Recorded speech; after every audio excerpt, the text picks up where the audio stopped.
nosso material genético tem o potencial de contar a história dos nossos antepassados, mas duas frações são particularmente interessantes: o cromossomo Y e o DNA mitocondrial. Mas onde estão localizados e o que são? Para entendermos melhor essa história, precisamos lembrar que as nossas células apresentam de forma simplificada dois compartimentos principais: o núcleo e o citoplasma. O nosso material genético, ou seja, o DNA, em sua maior parte está localizada no núcleo, em estruturas chamadas de cromossomos. O cromossomo Y está no núcleo. Uma pequena fração do DNA está localizada no citoplasma, mais especificamente nas mitocôndrias, que são as usinas de energia das nossas células. O cromossomo Y tem uma particularidade: ele está presente apenas nos indivíduos do sexo masculino. Já o DNA mitocondrial está presente em todos os indivíduos. E agora que já falamos o que são e onde estão o cromossomo Y, e o DNA mitocondrial, a gente pode entender o papel de ambos nos estudos de ancestralidade. E mais, a gente vai conseguir entender aqueles termos estranhos que aparecem nos resultados dos testes de ancestralidade, haplótipo, haplogrupo. O que os torna tão interessante para esses estudos é a forma como são transmitidos ao longo das gerações, ou seja, o padrão de herança. O cromossomo Y sempre é herdado do pai. O DNA mitocondrial, por sua vez, sempre é herdado das mães, tanto pelos indivíduos do sexo feminino como pelos indivíduos do sexo masculino. Esses padrões de herança, que são peculiares, permitem o estudo de ancestralidade sob dois pontos de vista. O cromossomo Y pode revelar a história dos ancestrais masculinos e o DNA mitocondrial pode revelar a história dos ancestrais femininos. E esses dois pontos de vista são complementares aos estudos de ancestralidade que investigam, por exemplo, os cromossomos autossômicos.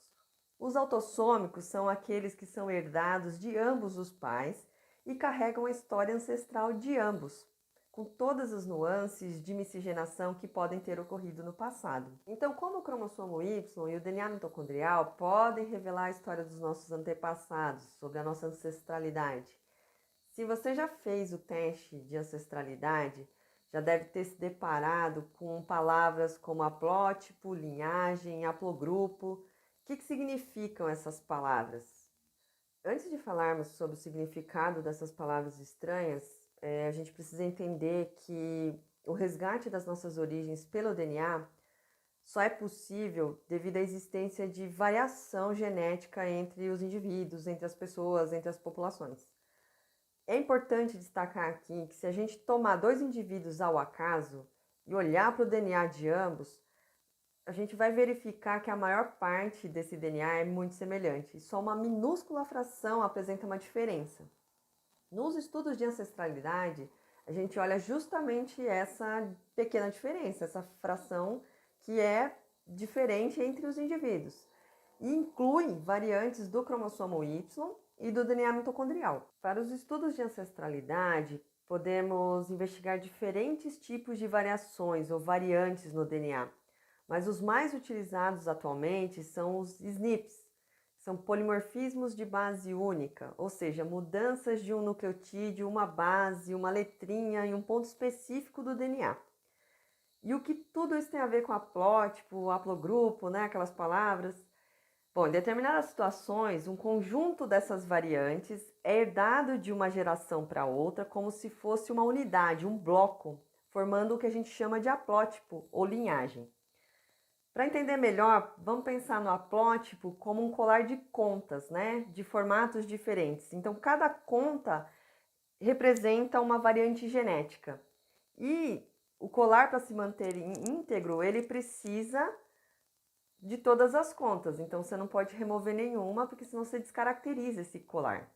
Um conjunto de haplótipos compõe o que a gente chama de haplogrupo. Pensando lá no nosso colar de contas, o haplogrupo seria uma coleção de colares, uma coleção de haplótipos. Mas os colares dessa coleção não necessariamente precisam ser todos iguais. Uns podem ter tons mais claros, outros ter tons mais escuros, mas ainda assim pertenceriam à mesma coleção. Resumidamente, as variantes, que são as contas, compõem o haplótipo, e o conjunto de haplótipos compõem o haplogrupo. E como que isso está tudo relacionado, né, com os estudos de ancestralidade?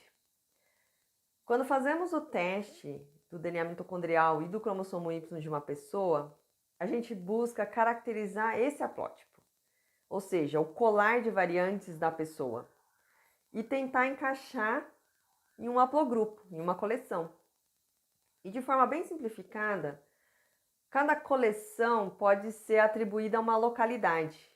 Então, a cor laranja pode ser atribuída a uma localidade X, a cor verde a localidade Y e assim por diante. Assim, quando dizemos que um teste genético revelou que o cromossomo Y de uma determinada pessoa corresponde a um haplogrupo de origem africana, por exemplo, significa que o haplótipo verificado nessa pessoa apresenta variantes tipicamente encontradas em indivíduos com essa origem. E o mesmo raciocínio vale para o DNA mitocondrial e vale para todas as ancestralidades.